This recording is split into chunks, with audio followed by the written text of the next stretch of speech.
More now on the debate and how both candidates did. Let's bring in John McCormick, senior writer for the Weekly Standard. I think you have to agree, John, that Donald Trump had the bigger hill to climb last night. Did he succeed?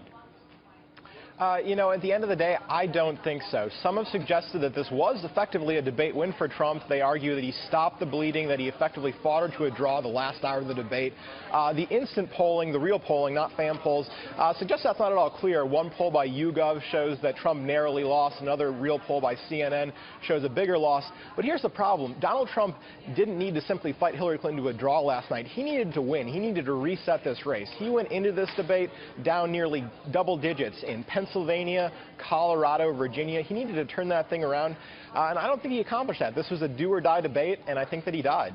As we speak, senior members of the Republican leadership in the House, actually all the House Republican members, are calling into a conference call. They are going to be discussing what to do about Donald Trump. Do they distance themselves from him? Do they, continue with endorsing him? There's a lot of turmoil right now on Capitol Hill over the remarks that came out on tape on Friday night. Jerry Seib was writing in the Wall Street Journal that he sees Trump now being liberated from having to associate himself or having to sort of kowtow to senior leaders of the party. What do you think about that? Well, I think that as for the conference, I don't know what the Republicans are going to do. I do think that Trump did well enough last night.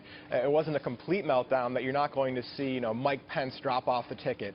I think it was possible that Paul Ryan would have tried to pull the plug on his support for Trump. Now that's thrown up in the air. I don't know exactly what they're going to do. I think that Jerry Seib is right, that Trump definitely was ready to kind of throw everything out there. He went nuclear last night, bringing out people who have accused Bill Clinton of sexual assault. He actually wanted to sit them in the very booth with Bill Clinton last night, and the debate commission actually stopped that from happening. So very rough and tumble from both candidates, and I think Trump for the next month, unpredictable. No one knows what he's going to say next. No one knows what video is going to drop next. Even if he gets past this whole very vulgar video in which he brags about making unwanted sexual advances on women, you don't know what's going to happen next. There are women out there who have accused Trump, just as there are women who have accused Bill Clinton.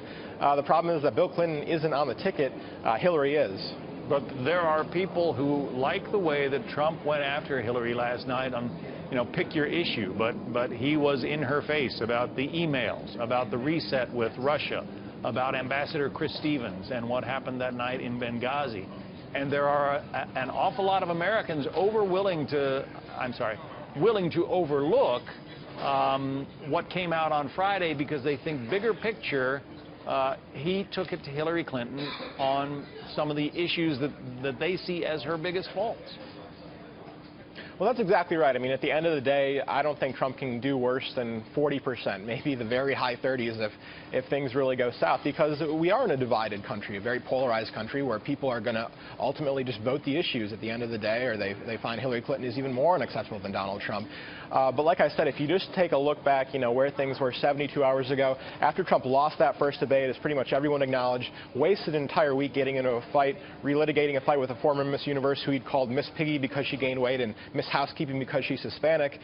He needed to reset the race. He needed to win. He needed to make gains with college-educated women, college-educated men even, and I just don't think he did that. He might have fought her to a draw, but that's not enough to change the race. John McCormick is senior writer at the Weekly Standard. John, thank you.